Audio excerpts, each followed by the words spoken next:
Hi, this is Griffin Barrett, and this is my applied learning project 2 on cancer biology, specifically neuroblastomas. So first is some background for cell biology. Cells are the fundamental molecule of life and carry genetic information that are vital to cellular processes and DNA inheritance. When cells divide, they make copies of themselves, which is called cell division. Mitosis is a specific type of cell division where two identical daughter cells are made from one parent cell. This process occurs in almost every cell of the human body. When cells make copies of themselves, they continue to grow and divide, especially when the body needs them. This is what makes the body replace aging or damaged cells, especially in injuries.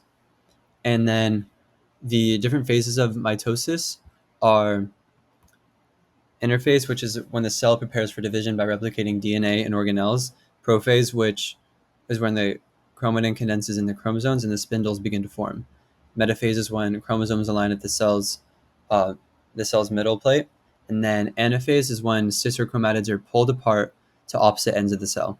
Then telophase is when the cell begins to split and form its own nucleus and divide the cytoplasm. So, with that being said, um, cancer biology is similar to cell division, except the cells divide uncontrollably due to a mutation in the DNA. When there's a change or damage to our DNA in cells, it causes a gene to mutate. This messes up the instruction of the DNA and causes the cell to grow out of control when they should be resting. This is what leads to cancer. There are many types of mutation and cell division errors that occur to cause cancer. And the type of cancer that I chose to focus on are neuroblastomas. And a neuroblastoma is a rare cancer that develops in nerve tissue, also known as neuroblasts. It develops in children under the age of 5, and especially, which means that they develop in immature nerve tissue. Neuroblasts, Neuroblastomas most often occur in the adrenal gland, which is a small organ right above the kidney that secretes hormones and autonomic body functions. And what the autonomic body functions do are digestion, blood pressure, heart rate, and breathing. And neuroblastomas can also develop in nerve tissue and the spinal cord, abdomen, chest, or neck. So this cancer can affect your entire body if um, because it's connected to the spinal cord or the adrenal gland. And then right here is an example of what a neuroblastoma looks like. As you can see the cancer cells above the adrenal gland and the spinal cord. And this is just stage 1, so it's pretty early.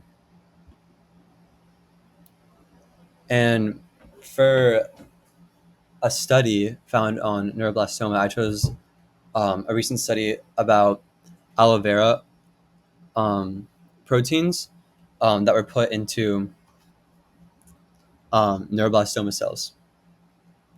So, aloe vera in this study, it's uh, referred to as AV, is a succulent plant species used in traditional herbal medicine to treat burns.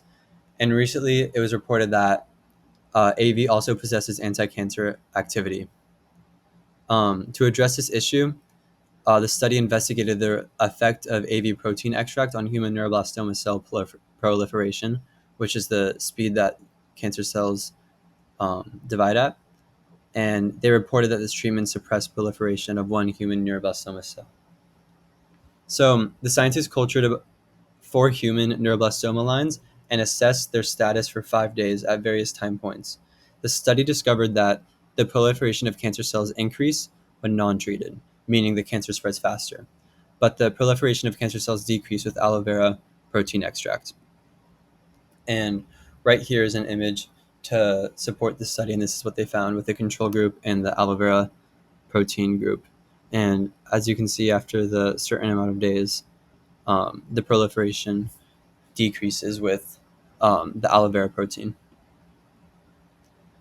And then lastly, the causes, prevention, and treatment. Neuroblastomas occur from genetic mutation in immature nerve cells in early development, but the specific thing that causes this is unknown. There's no known link between lifestyle, genetic, or environmental factors causing neuroblastomas. And treatment varies with age and the location of cancer and risk factors.